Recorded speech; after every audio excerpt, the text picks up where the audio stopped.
Joining us right now is Rob Thummel. He is Tortoise Senior Portfolio Manager. And Rob, it sounds like you're in agreement with Lee Cooperman here. You think this is kind of game on for other companies looking for assets in the Permian Basin.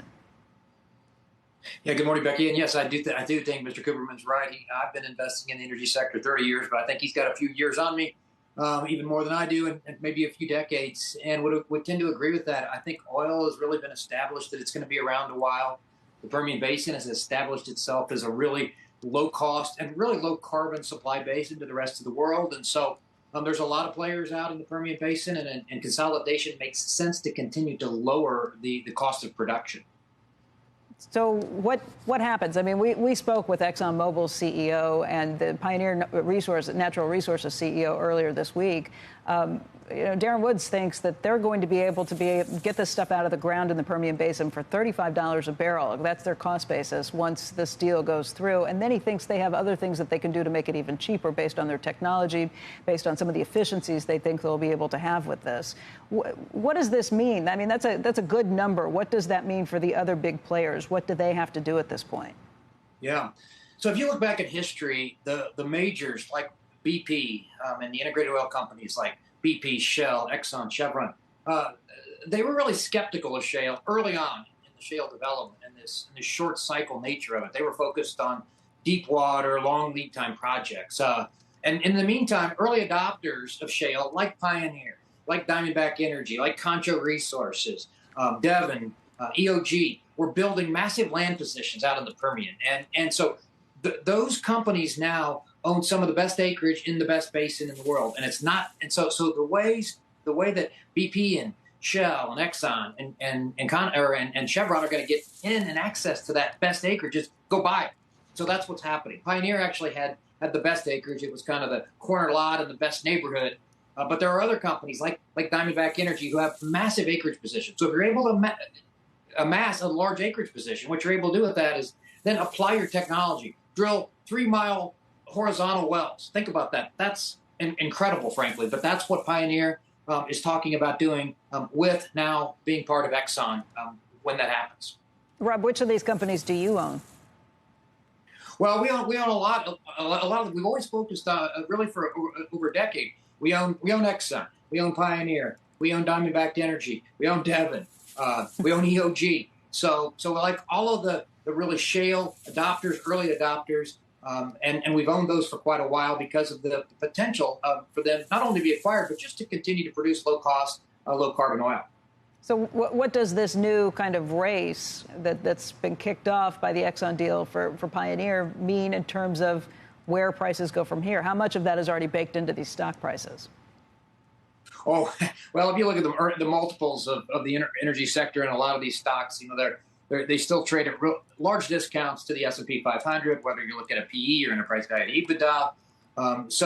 They've got big dividend yields. And so we still think there's a lot of opportunity for these stocks to rise significantly higher. And there's a long ways to go in terms of price appreciation, even in this environment. Even in this environment, that's what I was going to ask you next. What is the environment at this point? Because, there had been talk about how there's not been money that's been poured into this. There's an issue with supply, especially what's happening in the Middle East right now. But then there are also questions about demand if we head into a downturn and oil prices come down from here.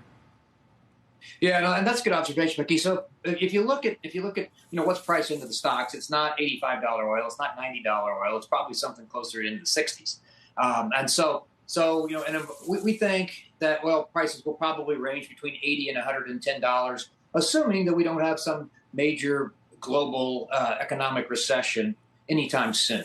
And so as a result of that, that's why we see lots of upside still in these stocks. Now, you point out rightly that if we have a significant recession, yes, demand for oil and demand for all energy products temporarily declines. But that often bounces back. If you look back 38 out of the last 40 years, global energy demand has risen. And so ultimately what we see is opportunities here if we stay out of a recession, if oil prices will pull back, though, if we do have some sort of a recession. But, Rob, the real reason that you are seeing valuations that are below valuations for the rest of the S&P 500 is because of what's going on with climate change regulation, what different administrations are proposing and imposing on a lot of these companies, too.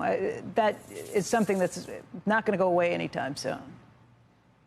Yeah, that's true. The other fact, that's true. But I think what people are coming to realize is that oil companies can be part of the solution, not just the problem. And so, and the U.S. companies, you got to give them credit for this. They have made major strides in improving their environmental footprint. They are working and looking at ways to reduce their carbon, right? So they're looking at producing it, and this is Mike Wirth's and Chevron's mantra, but it's more energy, less carbon. But a lot of energy companies are doing that. So how are they doing that? Well, they're using electricity that's basically based off of wind power out in the Permian Basin to operate a lot of these wells. That's pretty remarkable. The other thing, though, that a lot of these energy companies are doing has really switched to this free cash flow model, right? So in the last decade, energy was the worst performing sector in the S&P 500. That was because they didn't generate any free cash flow. They just drilled and outspent their cash flow. This decade, basically, or since 2020, a lot of these energy companies have been generating a lot of free cash flow, being disciplined, returning that cash flow to shareholders. We just think over time, if they continue that discipline, investors will come back to this sector. Is that what part of this M&A activity is about? The idea that you're not going to be investing to spend more on getting back additional resources, but maybe you buy it? Yeah, well, I think when you look out way into the future, and you look at the energy sector is probably going to be a decade of dividends and beyond that.